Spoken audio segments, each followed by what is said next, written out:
Hai, assalamualaikum. Jumpa lagi sahabat bersama ilmu pengetahuan alam fisika. Kali ini kita akan membahas tentang tekanan. Yang pertama, tekanan pada benda padat. Tekanan. Tekanan pada benda padat. Mengapa luas permukaan mempengaruhi tekanan? Kliklah tombol jawab.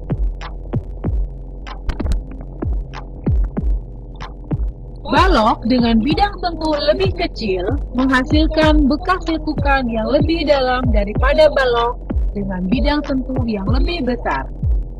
Maka dapat disimpulkan, makin kecil luas bidang sentuh gaya, makin besar tekanannya. Dengan percobaan kuantitatif, didapatkan bahwa tekanan berbanding berbalik dengan luas bidang sentuh gaya.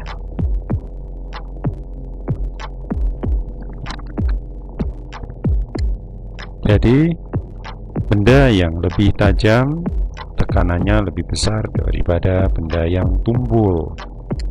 Bagaimanakah rumus tekanan? Kliklah tombol jawab. F adalah gaya, P adalah tekanan, A adalah luas permukaan atau luas bidang sentuh. Secara matematis, P dari kata pressure dan luas bidang diberi lambang A atau area. Maka pernyataan di atas bisa dituliskan sebagai P sama dengan F per A. Untuk mengetahui F, tinggal kita kalikan P kali A untuk mencari P. F dibagi A untuk mencari A berarti F dibagi P. Apakah satuan dari tekanan?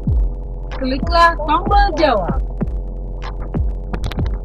Satuan tekanan dalam SI dapat diperoleh dari rumusnya. Jika gaya tekan F sama dengan 1 Newton bekerja pada luas permukaan 1 meter persegi, maka satuan tekanannya adalah F per A 1 per 1, sehingga diperoleh 1 Newton per meter persegi. Satuan tekanan SI diberi nama Pascal, disingkat PA, untuk menghormati Blaise Pascal. Dengan demikian, diperoleh hubungan satuan 1 Pascal sama dengan 1 Newton per meter persegi. Dari hubungan ini dapat didefinisikan 1 Pascal sebagai berikut. 1 Pascal atau 1 PA adalah tekanan yang dilakukan oleh gaya 1 Newton pada luas permukaan 1 meter persegi. Blaise Pascal adalah fisikawan Prancis kelahiran Clermont 19 Juni 1623. Pada usia 18 tahun ia menciptakan kalkulator digital pertama di dunia. Untuk mengurangi rasa sakit karena kanker, ia menghabiskan waktu dengan bermain kartu dan melakukan eksperimen terus-menerus. Dari keasikannya bermain kartu, ia bersama Fermat menemukan teori peluang. Dengan eksperimennya bermain-main dengan air, ia menemukan hukum Pascal.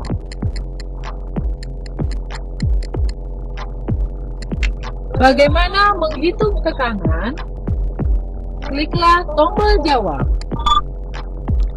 Jika diketahui berat pria sama dengan Fm kali G, masanya 80 kali gravitasi 10, didapatkan 800 Newton, tekanannya adalah 400 kPa atau kilopascal, artinya 40.000 pascal. Maka luas alas sepatu A orang tersebut adalah dengan membagi gaya per tekanan 800 Newton dibagi 40.000 pascal didapatkan 1/50 meter persegi, sehingga dijadikan dikalikan 1 meter 1 meter atau 100 cm, maka didapatkan 200 cm persegi. Demikian penjelasan mengenai tekanan pada benda padat.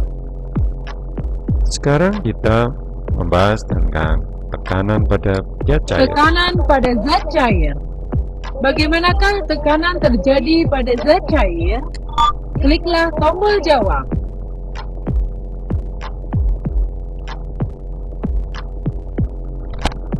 Perhatikan tabung yang diisi air dengan lubang A, B, C, D. Tekanan air ke dalam makin besar. Nah, lihat lompatannya, tekanan besar pada yang ada di C.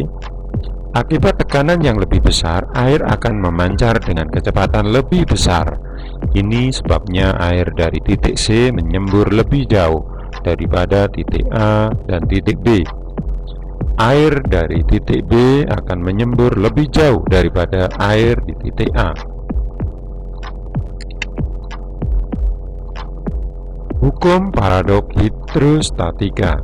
Perhatikan keempat bejana berikut. Berdasarkan gaya tekan oleh zat cair F pada dasar bejana, gaya tekan tidak bergantung pada berat zat cair dalam bejana, tetapi luas permukaan dasar bejana A, tinggi kolam zat cair H, dan berat jenis zat cair S. Nah, semuanya sama, sehingga A1 sama dengan A2 sama dengan A3 dan A4. Tingginya juga sama, H1 sama dengan H2, H3 dan H4. Berat jenisnya juga sama, S1, S2, S4. Jika F sama dengan luas permukaan kali tinggi kali berat jenis, maka gaya F1 sama dengan F2 sama dengan F3 sama dengan F4, walaupun volume tiap ruang berbeda. Volume 1 tidak sama dengan volume 2, tidak sama dengan volume 3, tidak sama dengan volume 4. Bagaimanakah sifat zat cair pada bejana berhubungan? Kliklah tombol jawab. Zat cair akan memenuhi bejana-bejana tersebut hingga memiliki tinggi air yang sama. Ketika bejana ini salah satunya diisi dengan air, maka ketinggiannya sama. Ini yang dinamakan bejana berhubungan. Walaupun bentuk dari bejana ini berbeda-beda. Menurut hukum utama hidrostatika, permukaan di setiap tabungnya sama. Artinya tekanan A di tekanan B sama dengan di tekanan C, di tekanan D, dan di tekanan E. Sehingga ketinggian kali berat jenis A sama dengan di B, di C, dan di D.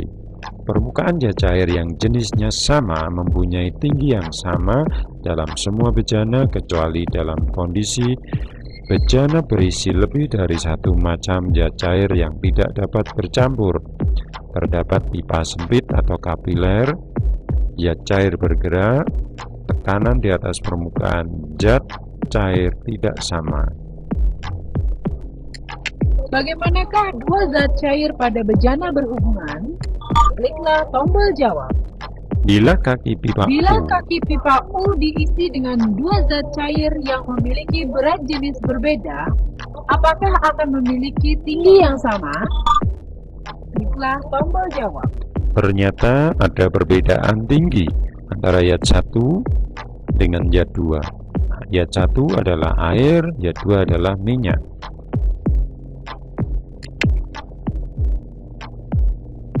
Berdasarkan hukum utama hidrostatika, tekanan di A sama dengan tekanan di B. Ketinggian di A1, zat 1, dikalikan berat jenis zat 1 sama dengan ketinggian zat 2 dikali berat jenis zat 2, di mana berat jenis adalah Rho kali G dan berat jenis 2 adalah Rho 2 kali G, sehingga didapatkan H1 per H2 sama dengan H1 per S2, atau H1 per H2 sama dengan Rho 1 per Rho 2. Berat jenis di A sama dengan berat jenis zat cair di B. Demikian penjelasan mengenai tekanan pada yat padat dan yat cair. Semoga bermanfaat. Saya akhiri. Wassalamualaikum warahmatullahi wabarakatuh.